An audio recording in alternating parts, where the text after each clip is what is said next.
میرے بندو اگر تم سب کے سب جن اور انسان اس شخص کی مانند ہو جاؤ جو تم میں سب سے زیادہ نیک اور پرہیزگار ہے تو اس سے میری بادشاہت میں کچھ اضافہ نہیں ہوگا. اللہ اکبر. سب کے سب ابو بکر عمر عثمان و علی بن جائیں, اللہ تعالیٰ کہتا ہے میری بادشاہت میں کوئی اضافہ نہیں ہوگا کیونکہ میں تو بے پرواہ ہوں. ابھی تو اس کا کلائمیکس آنا ہے.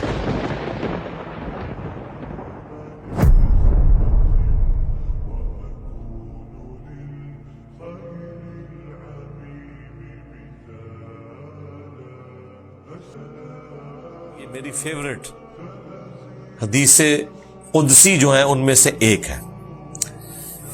حدیث قدسی اللہ تعالیٰ کا وہ کلام ہے اپنے پیغمبر کے ساتھ جو نبی علیہ السلام نے اپنی مبارک زبان سے بیان کیا, لیکن وہ قرآن کا حصہ نہیں ہے. اس لیے ہم حدیث قدسی اسے کہتے ہیں کہ فرمان اللہ کا ہے لیکن نبی علیہ السلام نے اپنی مبارک زبان سے اسے بیان کیا اور وہ قرآن کا حصہ نہیں ہے, یعنی وہ وحی مطلوب نہیں ہے, غیر مطلوب ہے. اور اس میں عین ممکن ہے کہ جب صحابہ کرام اسے روایت کریں تو بالمفہوم روایت کریں گے. قرآن اور حدیث میں فرق ہی یہی ہے, قرآن باللفظ روایت ہوا ہے بالمفہوم نہیں, احادیث بالمفہوم روایت ہوئی ہیں. اسی لیے راوی حدیث اینڈ پہ جا کے کہتا ہے او کما قال علیہ السلام, یا پھر جس طرح رسول اللہ نے فرمایا تھا, یعنی لگ بھگ ایسی ہی بات آپ نے کی تھی. اس لیے آپ کو الفاظ میں چناؤ میں بھی فرق نظر آئے گا. صحابہ کرام جو کچھ سنتے تھے وہ کریم کر لیتے تھے, اس کے بعد ان کو باللفظ بھی بیان کر دیتے تھے. جس طرح نماز ہے, اذکار ہے, درود شریف ہے, وہ تو اسی طریقے سے باللفظ بیان ہوئے ہیں. نبی علیہ السلام نے کئی چیزیں اس طرح بھی تعلیم فرمائی ہیں, لیکن جو عام احادیث ہیں وہ بالمفہوم آگے ٹرانسفر ہوئی ہیں. البتہ حدیث قدسی اللہ تعالیٰ کا فرمان ہے, لیکن رسول اللہ کی مبارک زبان سے اس طرح کی کئی ایک احادیث قدسیہ بخاری مسلم میں بھی باقی کتابوں میں آئی ہیں. ان میں سے یہ کمال کی ایک حدیث ہے, صحیح مسلم میں بھی موجود ہے اور مشکات میں یہ استغفار والے چیپٹر کے اندر ہے. انٹرنیشنل نمبر مشکات میں اس کا 2326 ہے اور صحیح مسلم کے ریفرنس سے ہے.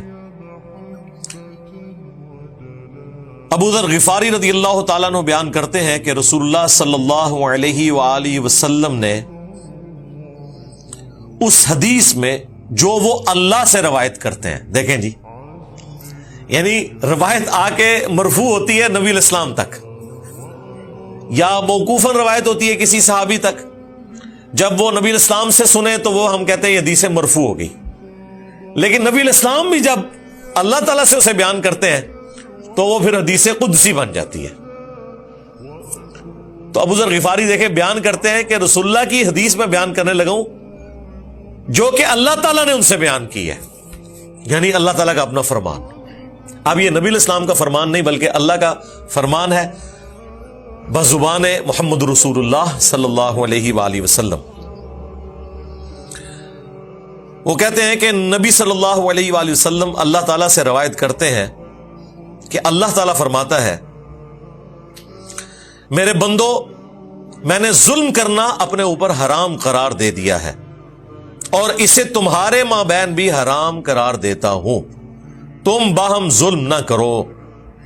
یعنی اللہ تعالیٰ کہتا ہے کہ میں بھی ظالم نہیں ہوں, انصاف کرتا ہوں اور ویسے تو فضل ہی فرماتا ہوں, رحمت ہی رحمت ہے, لیکن ظلم نہیں کسی پہ کرتا. چونکہ میں نے اسے اپنے لیے ناپسند کیا ہے, میں تمہارے لیے بھی جو میرے بندے ہوں گے وہ ظلم نہیں کسی پہ کریں گے. میرے بندو تم سب گمراہ تھے سوائے اس کے کہ جسے میں ہدایت عطا کروں, تو مجھ سے ہدایت طلب کیا کرو, میں تمہیں ہدایت عطا کروں گا. وہی دعائے قنوت جو آتی ہے قنوت وطر میں جو حسن ابن علی کو رسول اللہ نے سکھائی صلی اللہ علیہ وآلہ وسلم, اللہم اہدنا فی من ہدیت. ہاں اے اللہ مجھے اپنے پاس جو ہدایت ہے اس میں سے ہدایت عطا فرما, آمین. اے میرے بندو تم سب بھوکے تھے سوائے اس کے کہ جسے میں کھانا کھلا دوں. تم مجھ سے کھانا طلب کرو میں تمہیں کھلاؤں گا. میرے بندو تم سب کے سب بے لباس تھے سوائے اس کے کہ جسے میں لباس عطا کروں. تو لباس بھی مجھ سے طلب کرو میں تمہیں لباس عطا کروں گا. میرے بندو تم دن رات گناہ کرتے رہو میں تمہارے گناہ معاف کرتا رہوں گا. تم مجھ سے مغفرت طلب کرو میں تمہیں بخش دوں گا. میرے بندو اگر تم مجھے نقصان پہنچانا چاہو تو نقصان نہیں پہنچا سکتے, اور اگر تم مجھے کوئی فائدہ پہنچانا چاہو تو کوئی فائدہ نہیں پہنچا سکتے. میرے بندو اگر تم سب کے سب جن اور انسان اس شخص کی مانند ہو جاؤ جو تم میں سب سے زیادہ نیک اور پرہیزگار ہے تو اس سے میری بادشاہت میں کچھ اضافہ نہیں ہوگا. اللہ اکبر. سب کے سب ابو بکر عمر عثمان و علی بن جائیں, اللہ تعالیٰ کہتا ہے میری بادشاہت میں کوئی اضافہ نہیں ہوگا کیونکہ میں تو بے پرواہ ہوں. ابھی تو اس کا کلائمیکس آنا ہے. اے میرے بندو اگر تم سب جن اور انسان اس شخص کی مانند ہو جاؤ جو تم میں سب سے زیادہ گنہگار ہے تو میری بادشاہت میں ذرہ برابر بھی کمی نہیں آئے گی. یہ مجھے حدیث یاد آئی اس بات سے کہ جو موسیٰ علیہ السلام کے ذریعے اللہ تعالیٰ نے کیا کہلوایا کہ اگر تم اور جتنے زمین میں ہیں سب کے سب کفر کی روش اختیار کریں تو اللہ تعالیٰ بے پرواہ ہے. یہاں پہ اللہ تعالیٰ کیا فرما رہا ہے کہ سب کے سب جن اور انسان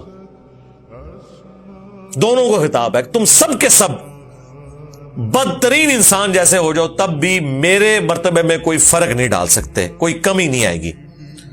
مطلب کسی کو دماغ میں آ سکتا تھا نا کہ سارے ہی نافرمان ہو گئے ہیں تو اللہ کی پارٹی کا تو بندہ ہی کو نہیں بچا, کوئی الیکشن تو نہیں ہو رہے بھئی سارے نیک ہو جائیں تو اللہ کو ووٹ ڈالیں گے اور سارے نافرمان ہو جائیں تو شیطان کو ووٹ ڈال دیں گے. نہیں بھائی, شیطان بھی اللہ کی مخلوق, ٹھیک ہے, پیغمبر بھی اللہ کی مخلوق, اور اللہ کے نیک بندے بھی اسی کے اور اللہ کے باغی بھی اسی کے.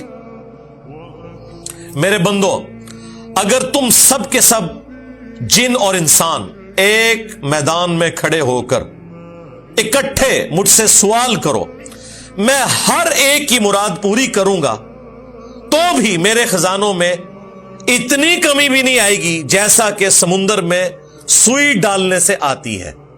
یعنی سوئی کے ساتھ جو پانی لگتا ہے نا اتنی بھی میرے خزانوں میں کمی نہیں آئے گی. اگر سارے جنوں انس مل کے نا ایک جگہ جمع ہو کے مانگنا شروع کر دیں, جو مرضی مانگ لے میں عطا کرتا چلا جاؤں تو میرے خزانوں میں کمی نہیں آئے گی.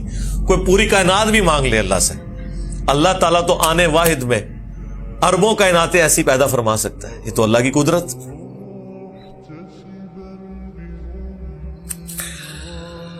میرے بندو یہ تمہارے اعمال ہی ہیں جنہیں میں نے محفوظ اور شمار کر رکھا ہے, پھر میں قیامت کے دن تمہیں پورا پورا بدلہ دوں گا. یہ دیکھیں جی اتنا بے پرواہ رب, اور اینڈ پہ کتنا قدر شناس ہے کہ نیک بندوں سے کہہ رہا ہے کہ میرا فضل تو ہے ہی ہے لیکن یہ تمہارے اعمال ہیں جو میں نے سنبھال کے رکھے ہیں, تمہیں اس کے عوض میں آخرت میں بدلہ دوں گا. حالانکہ اللہ تعالیٰ یہ بھی فرماتا نا کہ یہ میرا فضل ہی ہے کہ میں نے تمہیں ہدایت دی, میری وجہ سے ہی سب کچھ ہے. اچھا بندوں کی روش یہی ہونی چاہیے. وہ جو سورہ زمر کے اینڈ میں اللہ تعالیٰ نے جنتیوں کا اور جہنمیوں کا نقشہ کھینچا ہے نا, اس میں اللہ تعالیٰ جنتیوں کی قدر شناسی فرما رہا ہوگا اور جنتی کہہ رہے ہوں گے اللہ یہ تیرا فضل ہے کہ تو نے اپنا وعدہ پورا کیا. اور واقعی حقیقت بھی یہی ہے, اللہ پہ تو کسی کا زور نہیں. وائی آئی لو گاڈ, میں خدا سے کیوں محبت کروں؟ اس لیے کہ وہ اکیلا تھا, اپنی بادشاہت میں تنہا تھا, نہ چاہتا مجھے نہ پیدا کرتا, اس نے مجھے پیدا کیا اور ہدایت دی, ہمیشہ کی کامیابیاں میرا مقدر کر دی. میں ہمیشہ سے نہیں تھا لیکن ہمیشہ کے لیے مجھے زندگی دے دی اور ایسی جنت دے دی جس میں میری خواہش کے مطابق جو میں چاہوں وہ ہوگا. تو کسی درجے میں خالق اور مخلوق کا فرق اپنی جگہ, عابد اور معبود کا فرق اپنی جگہ, عطائی اور ذاتی کا فرق اپنی جگہ, لیکن اس نے بھی مجھے اپنی خدائی صفات میں اس حوالے سے شریک کر لیا کہ مجھے بھی ہمیشہ کی زندگی دے دی اور جو میری خواہش ہوگی وہ پوری ہوگی. یہ وہ جذبہ ہے جو مجھے مجبور کرتا ہے کہ میں اپنے رب سے محبت کروں.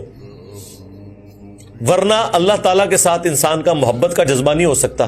ڈر کا تو ہو سکتا ہے کہ یار پیدا کر کے مارا گیا, اگر میں نے اس کی بات نہ مانی تو میرے پاس تو چارہ ہی نہیں ہے سوائے اس کے کہ چپ کر کے میں اس کے راستے پہ چلوں, ورنہ تو اس نے مجھے جہنم میں پھینک دینا ہے. لیکن محبت کا جذبہ اس صورت میں پیدا ہوگا.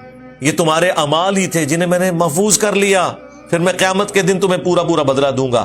جو شخص خیر و بھلائی پائے تو وہ میرا شکر ادا کرے, اور جو شخص اس کے علاوہ کوئی اور چیز پائے تو اپنے آپ کو ہی ملامت کرے. یعنی دنیا میں بھی اور آخرت میں بھی اگر کوئی ناکامی کا منہ دیکھنا پڑے, ملامت اپنے آپ کو کرے, اور جب کوئی اچھی چیز آپ کو پہنچے تو آپ اللہ کا شکر ادا کریں. لیکن ملامت کی صورت میں بھی آپ نے یہی کہنا ہے, انا للہ و انا الیہ راجعون.